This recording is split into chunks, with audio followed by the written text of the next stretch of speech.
এই সভায় আশ্চর্য হয়ে যায় জেড প্লাস ক্যাটাগরি নিরাপত্তা প্রাপ্ত উত্তর পূর্বাঞ্চলের গুরুত্বপূর্ণ ত্রিপুরা রাজ্যের প্রাক্তন মুখ্যমন্ত্রী, রাজ্যসভার প্রাক্তন এবং বর্তমান লোকসভার সাংসদ, এই রাজ্যের সহপ্রভারী নির্বাচনে ভূপেন যাদবজির সঙ্গে তিনি এখানে প্রধান বক্তা ছিলেন, যিনি ভারত সরকারের জেড প্লাস ক্যাটাগরি নিরাপত্তা পান, সিআরপিএফ প্রোটেক্টিভ, যার আসার সমস্ত সূচনা এবং ডাইরেক্টর অফ সিকিউরিটির মাধ্যমে এলাকার পুলিশ তারা পায়।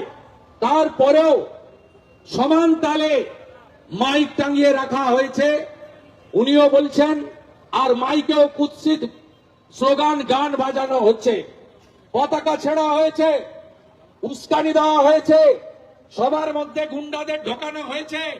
আর এই ঠাকুরপুকুর থানার পুলিশ, বেহালার পুলিশ, কলকাতা পুলিশ, তারা কার্যত দর্শকের ভূমিকা নিয়েছেন, যাতে তৃণমূলের এই ছোট ছোট চোররা রেগে না যায়, রেগে গিয়ে পিসি ভাইপোকে অভিযোগ না করে, তার জন্য তারা চোখে ঠুলি লাগিয়ে তারা বসেছিলেন। নমস্কার, সন্ময় স্পিক্স থেকে বলছি, সন্ময় বন্দ্যোপাধ্যায়। বেহালা থানা, ঠাকুরপুকুর থানা, কলকাতা পুলিশ জানত বিপ্লব দেব সভা করতে আসছেন বেহালাতে, এবং সেই সভায় বক্তব্য যখন রাখছেন তখন তৃণমূল কংগ্রেসের পক্ষ থেকে মাইক্রোফোন চালিয়ে দেওয়া হলো। আচ্ছা ভাবুন তো, মমতা বন্দ্যোপাধ্যায়, অভিষেক বন্দ্যোপাধ্যায় বা তৃণমূল কংগ্রেসের সর্বোচ্চ স্তরের কোনো নেতা, তিনি যখন কোনো মঞ্চ থেকে দাঁড়িয়ে বক্তৃতা করছেন, সেই সময় দাঁড়িয়ে বিজেপির তরফ থেকে কোনো জায়গায় মাইক্রোফোন চালিয়ে দেওয়া হলো, ইনস্পাইট অফ দ্য ফ্যাক্ট যে তৃণমূল কংগ্রেসের নেতারা পুলিশের অফিসিয়াল পারমিশন নিয়ে সভা করছেন, তখন বিজেপি মাইক্রোফোন বাজাচ্ছে। কী ইম্প্যাক্ট পড়তে পারে? সঙ্গে সঙ্গে তার গ্রেফতারি হবে, সঙ্গে সঙ্গে তার মাইক্রোফোনের তার খুলে দেওয়া হবে এবং পুলিশ তার বিরুদ্ধে ব্যবস্থা নেবে, এটাই এক্সপেক্টেড। এক্ষেত্রে কি হলো, আমি সেটা আপনাদের প্রমাণটা দেখাবো। শুভেন্দু অধিকারীর বক্তব্যটা শোনালাম, যখন বিপ্লব দেবের মঞ্চে বক্তৃতা করলেন, বক্তৃতা করার পর তারপর স্বাভাবিকভাবে একটা প্রভোকেশন তৈরি হলো, যখন বক্তৃতা করছেন তখন মাইক্রোফোন চালিয়ে দেওয়া হচ্ছে। কিভাবে চালিয়ে দেওয়া হচ্ছে একটু সেই ভিডিওটা প্রমাণ হিসেবে আপনাদের দেখাবো। কেন্দ্র সরকারের সঙ্গে লড়াই করছেন আপনার অহংকারের কারণে। পুলিশ পারমিশন নিয়ে এখানে কার্যক্রম হচ্ছে, আর তৃণমূলের বন্ধুরা এখানে পর্যন্ত তাদের মাইক পৌঁছে দিয়েছে। বিপ্লব দেবকে ভয় পায় আমি জানি, এত ভয় পায় সেটা আমি জানতাম।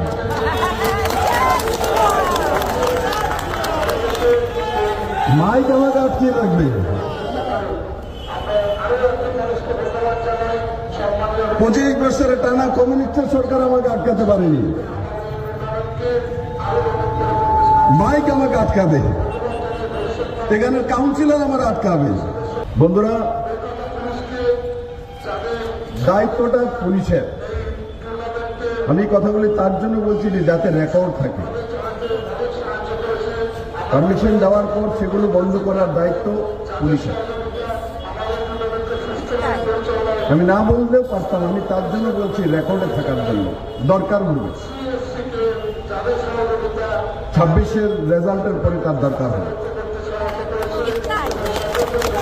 আমি বেহালার জনতাকে বলার জন্য এসে, যদি ভাবেন এদের গুন্ডাদের কারণে ভোট দিতে যাব না, বাড়ি থেকে বেরোবো না, মনে রাখবেন যদি এবার ভোট দেওয়ার জন্য বাড়ি থেকে না বেরোন, তাহলে আপনার বাড়িটা পর্যন্ত এরা নিয়ে যাবে। তার জন্য তৈরি হয়ে এবার ভোট দেওয়ার জন্য সমস্ত বেহালাবাসী বাড়বে, আর তৃণমূলকে চিরতরে বিদায় করে ভারতীয় জনতা পার্টির এক শক্তিশালী সরকার। আপনারা দেখলেন যে বিপ্লব দেব ত্রিপুরার প্রাক্তন মুখ্যমন্ত্রী, তিনি অফিসিয়ালি বা বিজেপির তরফ থেকে অফিসিয়ালি পারমিশন নিয়ে বেহালায় সভা হচ্ছিল।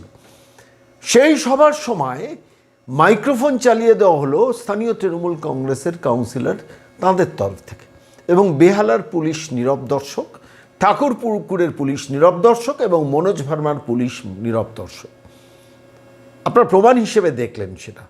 এই প্রভোকেশনটা তৈরি হলো, তারপরে রিপার্কেশন, এবং শেষ পর্যন্ত বিজেপির মঞ্চ বিপ্লব দেব চলে যাওয়ার পর আগুনে জ্বালিয়ে দেওয়া হলো, এবং তারই প্রেক্ষিতে প্রতিবাদ সভায় শুভেন্দু অধিকারীর বক্তব্য দিয়ে আজকের প্রতিবেদনটা শুরু করলাম। আমি বলছি, মনোজ ভার্মা, আপনি থামবেন কিসে? বেহালা পুলিশ ঠাকুরপুকুর থানার পুলিশ কলকাতা পুলিশের অধীন। আজকের দিনে দাঁড়িয়ে আপনারা ভুলে যাচ্ছেন যে পরবর্তীকালে যদি কোনো দিন পরিবর্তন হয়, আশা করা যাক বাংলা একটা পরিবর্তন আসবে, একটা সভ্য সরকার বাংলার মসনদে আসবে, সেই দিন এই বেহালা থানার ওসি, ঠাকুরপুকুর থানার ওসি এবং মনোজ ভার্মা আপনারা নিষ্কৃতি পাবেন তো? আজকের দিনটা লেখা থাকবে, মানে এই দিনটা লেখা থাকবে। আমি আজকের এই প্রতিবেদন দীর্ঘায়িত করব না, আমি শুধু বাংলার মানুষকে বলছি একটা অসভ্য ইতর বর্বর প্রশাসন, সরকার, লালবাজার কতটা নোংরামি করতে পারে। আপনারা দেখুন যে বিপ্লব দেবের যে সভাটা হচ্ছিল অফিসিয়াল পারমিশন নিয়ে, এবং Biplab Deb highly secure protected একজন ভিআইপি হিসেবে আছেন। তিনি পশ্চিমবঙ্গের বিভিন্ন জায়গায় মঞ্চে বক্তৃতা করে যাচ্ছেন। সেই বক্তৃতার সময় প্রভোকেশন তৈরি করলো তৃণমূল কংগ্রেস কীভাবে, সেইটা দেখালাম এবং আপনাদের শোনালাম যে তারপর সেটার প্রতিবাদে দীর্ঘ মিছিল শুভেন্দু অধিকারী বার করেছেন, এবং শুধু মিছিল বার করেননি, তারপর একটা প্রতিবাদ সভায় বক্তৃতা করেছেন। সেই বক্তৃতাটা আপনারা শুনলেন, আমি সেই বক্তৃতাটা আরেকবার আপনাদের কাছে শোনাব।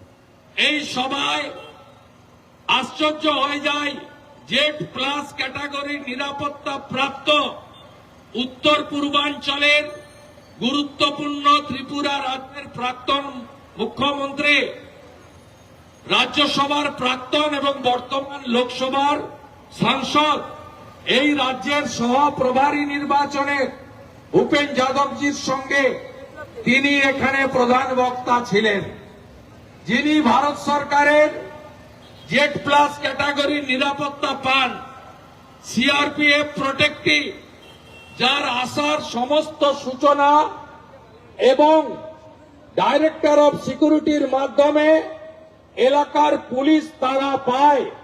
তারপরেও সমান তালে মাইক টাঙিয়ে রাখা হয়েছে, উনিও বলছেন, আর মাইকেও কুৎসিত স্লোগান গান বাজানো হচ্ছে, পতাকা ছেড়া হয়েছে, উস্কানি দেওয়া হয়েছে, সবার মধ্যে গুন্ডাদের ঢোকানো হয়েছে।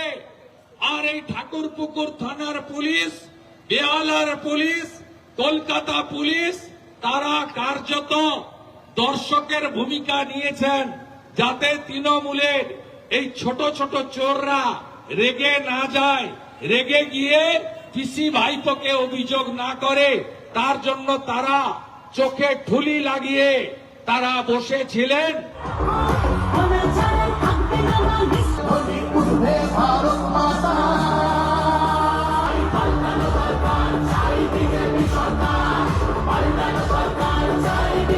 সরকার